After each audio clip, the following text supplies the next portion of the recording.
దానికి నాకు ఇచ్చిన ఏంటి జగన్ తిట్టేది? ఇంట్లో ఉన్న నా భార్యను తిడతాడు, పెళ్ళాం అంటాడు.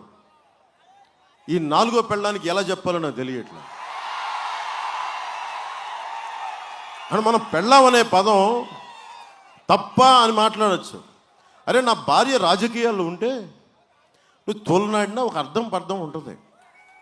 అరే, నా పాపం తను ఎక్కడో కూర్చొని పిల్లలను చూసుకుంటూ ఉంటుంది. అంతకుముందు నాకు మ్యారేజ్ అయింది, నేను కాదంటలా. నేను ఎక్కడ అబద్ధాలు చెప్పాను? అఫీషియల్గా కొన్ని జీవితాలు కుదరం, విడిపోయాం. పాపం నన్ను పెళ్లి చేసుకున్న వాళ్ళు ఎవరి జీవితాల్లోకి వెళ్ళిపోయారు. ఒక అమ్మాయి అయితే బిడ్డను కూడా కాదు, ఇంకొకరు ఏమన్నా పెళ్లి చేసుకొని ఇంకొక పాపం నా బిడ్డలు ఇంకొకరు చూసుకుంటారు. నేను ముందుకెళ్ళాను.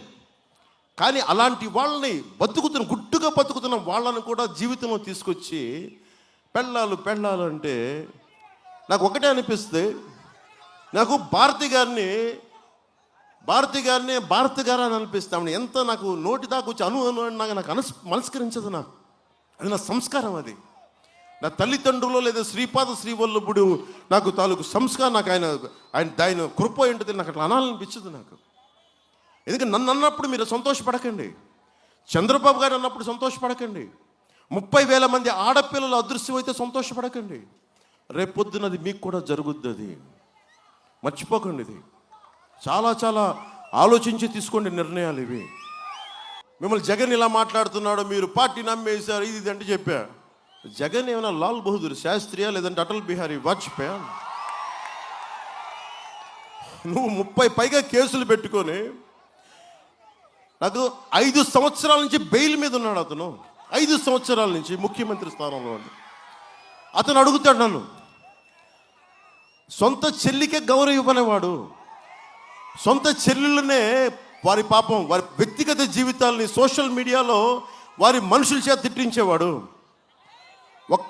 మీరు ఓటు వేసే ప్రతి ఆడపడుచు మీరు చాలా జాగ్రత్తగా ఆలోచించండి. 30,000 మంది పైచిలకు ఆడపిల్లలు అదృశ్యం అయిపోయారు. 30,000 మంది, ఒకళ్ళు కాదు, ఇద్దరు కాదు. అది మీకు తెలియకపోవచ్చు, ఈ ఊర్లో ఎక్కడ ఉండిపోవచ్చు, మనకు కాదని అనుకోకండి.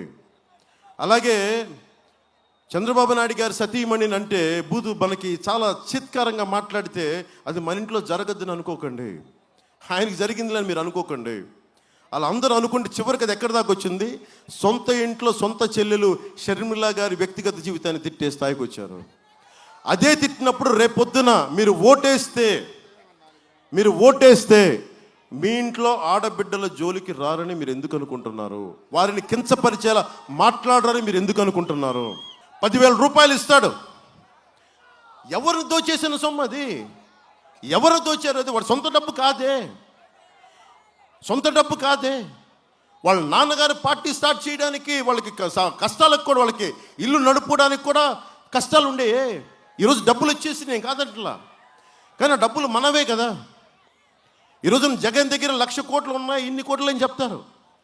కానీ ఆ డబ్బంతా మనలాంటి వాళ్ళందరం కూర్చొని మనందరం అమాయకుల్లాగా ఎర్రి గుర్రెలా అయిపోయాం మనందరం.